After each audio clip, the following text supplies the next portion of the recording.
Carrot moong dal salad. Okay, carrot moong dal salad. మరి దానికి కావాల్సిన పదార్థాలు తెచ్చేస్తావా? ఓకే, ఇంగ్రీడియంట్స్ తెచ్చేస్తాను. ఓకే ఓకే అమూల్య, ఇంగ్రీడియంట్స్ తెచ్చేసాను. ఓకే, సో చక్కగా కలర్ఫుల్గా కనిపిస్తున్నాయి మనకి. అవి అటుకులా పల్లవి? ఇది వచ్చేసి కొబ్బరి తురుము. ఓకే. అండ్ ఇందులో మనము moong dal, so multi dals include చేస్తే మనం దాన్ని కోసంబరి సాలడ్ అని కూడా అంటాము. సో హై ప్రోటీన్ సాలడ్స్ లో మనం ఎక్కువగా ప్రిఫర్ చేస్తాం. సో ఇప్పుడు మనం క్యాలరీ వైజ్ గా చూసుకుంటున్నాం కాబట్టి ఓన్లీ మూంగ్ దాల్ లో మనకి ఎక్కువ క్యాలరీస్ ఉంటాయి అండ్ దాంతో పాటు ఎక్కువగా ప్రోటీన్ కూడా ఉంటుంది అండ్ ఇన్స్టంట్ ఎనర్జీ కూడా ఎక్కువగా ఇస్తుంది. సో అందుకని moong dal with carrot. So correct గా యాప్ట్ గా ఉందన్నమాట మనం తీసుకున్న థీమ్ కి ఈ ప్రొసీజర్ అనేది. సో దీనిలో మన కుకింగ్స్ అలాంటివి ఏం చేయమంటావా? సో ఇది ఏంటి అంటే ఫస్ట్ లైట్ గా మనం రోస్ట్ చేసుకుంటాం. దాల్ అనేది మనము ఓన్లీ బాయిల్ చేసి తీసుకుంటే ఎక్కువగా డైజెస్ట్ అవ్వదు కొంతమందికి. ఓకే, సో అలాంటి వాళ్ళకి జస్ట్ లైట్ గా మనం సార్ట్ చేసి ఇవ్వచ్చు. ఓకే, మరి స్టార్ట్ చేద్దామా? యా, స్టార్ట్ చేసేద్దాం. స్టవ్ ఆన్ చేసి. ఓకే,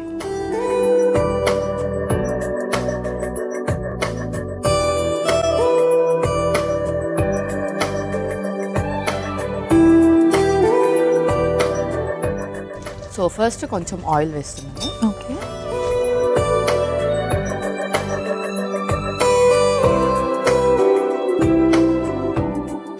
పల్లవి, సో హై క్యాలరీ ఫుడ్స్ లో మనకి కొంతమంది నట్స్ ఇంక్లూడ్ చేస్తూ ఉంటారు, అలాగే ఖర్జూరం తింటూ ఉంటారు. సో కొంతమందికి ఖర్జూరం స్వీట్ గా ఉంటుంది కదా అని ఎక్కువ తింటూ ఉంటారు. అది ఎంతవరకు కరెక్ట్ అంటావు? సో ఏదైనా సరే మనము ఈవెన్ దో అది మనకు మంచిదైనా సరే క్వాంటిటీ అనేది తప్పకుండా మెయింటైన్ చేయాలి. లైక్ ఖర్జూరం వచ్చేసి మనం ఎవ్రీడే 2 to 3 తీసుకోవచ్చు. 3 వరకు తీసుకోవచ్చు. అది స్మూదీలో కావచ్చు, లేకపోతే బాగా ఆకలేసినప్పుడు కానివ్వండి తీసుకోవచ్చు. సో డయాబెటీస్ వాళ్ళకి ఏం ప్రాబ్లం కాదా? సో డయాబెటీస్ వాళ్ళు వచ్చేసి కూడా క్వాంటిటీ అనేది మెయింటైన్ చేయాలి. సో ఆ డేట్స్ తో పాటు రిమైనింగ్ సీడ్స్ తీసుకుంటే ఏంటంటే ఆ ఫైబర్ తో వాళ్ళకి చక్కగా మ్యాచ్అప్ అవుతుంది. సో ఆ ఫైబర్ అనేది ఈక్వల్ గా చేస్తుంది కాబట్టి దాంతో అంటే ఒక 2 dates తీసుకుంటే ఒక 2 to 3 teaspoons of seeds complete గా తీసుకుంటే వాళ్ళు అక్కడ ఈక్వల్ గా ఉంటుంది. ఓకే, అలాగే గుప్పుడు మనకి చక్కగా గ్రౌండ్ నట్స్ కూడా తీసుకోవచ్చు అని చెప్తూ ఉంటారు. అది కరెక్టా? నిజంగా గుప్పుడు అంటే మనకి చాలా క్వాంటిటీ వస్తూ ఉంటుంది. సో కొంతమందికి పీనట్స్ త్వరగా డైజెస్ట్ అవ్వదు అండ్ అలాగే డిస్లిపిడమీ అంటే ఫ్యాట్ ఎవరికైతే ఎక్కువగా ఉంటుందో వాళ్ళు కూడా పీనట్స్ ని కొంచెం తక్కువ చేసి యూస్ చేయాలి. అండ్ ప్రోటీన్ డైట్ ఎవరైతే ఎక్కువగా కాన్సన్ట్రేట్ చేస్తున్నారో వాళ్ళు స్నాక్స్ లాగా కానీ లేదంటే సాలడ్స్ లో కానీ అలా గుప్పడి పల్లీలు తీసుకోవచ్చు అనమాట. ఓకే, సో నూనె కూడా వేడెక్కింది. నెక్స్ట్ మనం ఆవాలు కూడా వేసేద్దాం, ఇంకొక స్పూన్. సో కొంచెం ఆవాలు. ఓకే, అంటే కొంచెం మనం పోపులాగా పెట్టుకుంటున్నాం. యా, కొంచెం పోపులాగా పెట్టుకుంటే ఏంటంటే టేస్ట్ కూడా ఎక్కువగా తెలుస్తుంది, ఎన్హాన్స్ అవుతుంది. యా, సో ఇది మెయిన్లీ మనం పిల్లల కోసమే చేస్తున్నాం కాబట్టి వాళ్ళకి ఏదైనా సరే ఫ్లేవర్ ని ఇచ్చేలా ఉండాలి. ఓకే, ఆ తర్వాత కొంచెం పచ్చిమిర్చి కూడా. ఓకే,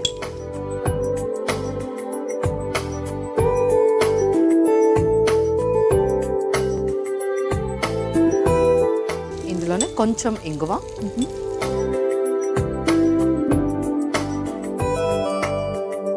క్యారెట్స్ కూడా వేసాం. తురుమేసుకున్నామా క్యారెట్స్ మనం? క్యారెట్ మనం చాలా సన్నగా కట్ చేసుకున్నాం. సో నెక్స్ట్ టైం ఇంగ్రీడియంట్ వేస్తున్నాం మనం. నెక్స్ట్ వచ్చేసి మనం కొంచెం దాల్ కూడా రోస్ట్ చేస్తున్నాం ఇందులోనే. ఓకే, సో ఆల్రెడీ మనం బాయిల్ చేసిన పెసరపప్పు. ఓకే, అంటే దీనికి మనం ఏమైనా నానబెట్టుకోవాల్సిన అవసరం ఉంటుందా? సో ఇది మనం నానబెట్టుకుని ఉడికించాలన్నమాట. ఓకే, సో అలా చేస్తే మనకి ఈజీగా డైజెషన్ కూడా అవుతుంది. ఎంతసేపు నానబెట్టుకోవాలి? సో ఇది వచ్చేసి మనం 5 to 6 hours. 5 to 6 hours మనం నానబెట్టుకోవాలి. యా, పప్పు అలా నానబెట్టుకొని మనం బాయిల్ చేసి ఇలా లైట్ గా సార్ట్ చేస్తే కనుక ఈజీగా డైజెస్ట్ కూడా అవుతుంది. అండ్ ఎవరికైతే ఎక్కువగా గ్యాస్ట్రిక్ ఇష్యూస్ ఉంటుందో అంటే దాల్ తీసుకోగానే కొంతమందికి గ్యాస్ట్రిక్ ఇష్యూస్ ఉంటాయి, సో అది కూడా తక్కువ అవుతుంది. ఓకే, సో నెక్స్ట్ ఇందులోనే మనం కొబ్బరి తురుము కూడా యాడ్ చేసేసుకుందాం.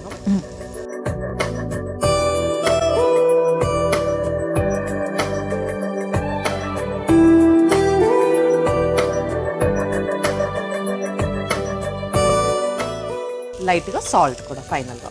ఓకే, సో అప్పుడే చక్కటి ఫ్లేవర్ అనేది వస్తుంది పల్లవి. ఎస్, అవును. అంటే మనం పెసరపప్పు వేసిన వెంటనే కూడా మనకి ఆ రకమైన చక్కటి కమ్మదనం అనేది వచ్చేస్తుంది. అండ్ ఇది కిడ్స్ కూడా పెట్టచ్చా? యా, ఇది కిడ్స్ కి కూడా పెట్టొచ్చు. అందుకని మనం కొంచెం ఎక్కువగా కుక్ చేస్తున్నాం.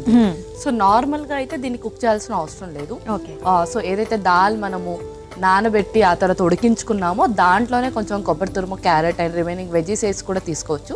పిల్లలకి ఇస్తున్నాం కాబట్టి కొంచెం ఫ్లేవర్ ఎన్హాన్స్ చేయడానికి మనం దాన్ని వండుతున్నాం. ఓకే,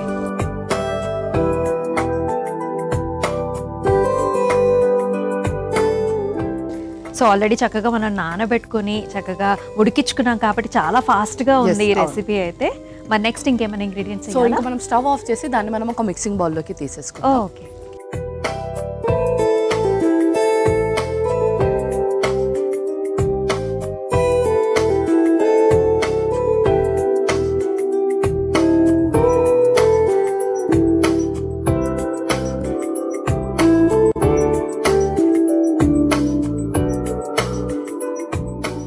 సో ఇప్పుడు లెమన్ స్క్వీజ్ చేసుకుందామా? యా, చేసేసుకుందాం.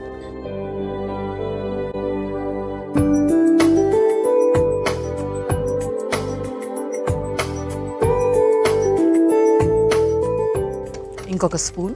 ఓకే. దానిమ్మ గింజలు కూడా కొన్ని యాడ్ చేసుకుందాం ఇందులో. ఓకే. సో ఇలా చేస్తే కూడా పిల్లలకు చాలా కలర్ఫుల్గా కూడా ఉంటుంది. ఎగ్జాక్ట్, నేను అదే చూస్తున్నాను. చక్కగా ఎల్లో కలర్లోనేమో మనకి దాల్ వచ్చేసింది, దానిపైన దానిమ్మ గింజలు చక్కగా రెడ్ కలర్లో చాలా ఇంట్రెస్టింగ్గా నేవళంగా కూడా కనిపిస్తుంది అనమాట మన డిష్. ఇప్పుడు కొంచెం కొత్తిమీర కూడా. అలాగే. సో దీన్ని చక్కగా మిక్స్ చేసేసుకుందాం.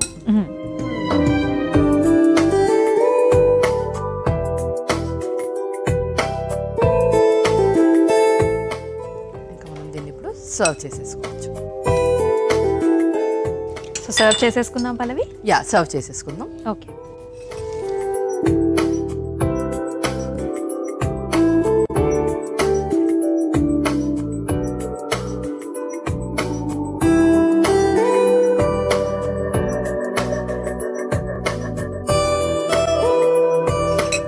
దాని మీద ఇంకొంచెం దానిమ్మ గింజలు కూడా వేసేద్దాం. ఓకే.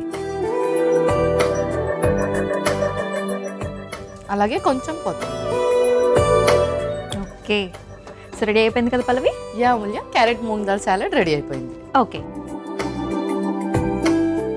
సో చాలా కలర్ఫుల్ అయిన క్యారెట్ మూంగ్ దాల్ సాలడ్ అయితే రెడీ అయిపోయిందండి. మరి దీనికి కావాల్సిన పదార్థాలు అలాగే తయారీ విధానం మరొకసారి మీకోసం. క్యారెట్ మూంగ్ దాల్ సాలడ్కి కావాల్సిన పదార్థాలు: ఉడికించిన పెసరపప్పు కొద్దిగా, దానిమ్మ గింజలు అరకప్పు, క్యారెట్ తురుము కొద్దిగా, కొబ్బరి తురుము అరకప్పు, పచ్చిమిర్చి 3, ఉప్పు సరిపడా, నిమ్మరసం 2 టేబుల్ స్పూన్లు, ఆవాలు కొద్దిగా, ఇంగువ 1 టీ స్పూన్, నూనె 2 టేబుల్ స్పూన్లు, కొత్తిమీర కొద్దిగా. క్యారెట్ మూంగ్ దాల్ సాలడ్ తయారు చేసుకునే విధానం: ముందుగా స్టవ్ ఆన్ చేసి పాన్లో నూనె పోసి వేడయ్యాక అందులో ఆవాలు, పచ్చిమిర్చి ముక్కలు, ఇంగువ, తరిగిన క్యారెట్ ముక్కలు, ఉడికించిన పెసరపప్పు, పచ్చి కొబ్బరి తురుము, సరిపడా ఉప్పు వేసి వేయించుకోవాలి. తర్వాత స్టవ్ ఆఫ్ చేసి మిక్సింగ్ బౌల్లోకి తీసుకుని చల్లారాక అందులో నిమ్మరసం, దానిమ్మ గింజలు, కొత్తిమీర వేసి కలిపి సర్వింగ్ బౌల్లోకి తీసుకుని పైనుంచి దానిమ్మ గింజలు కొత్తిమీరతో గార్నిష్ చేసుకుంటే carrot moong dal salad ready.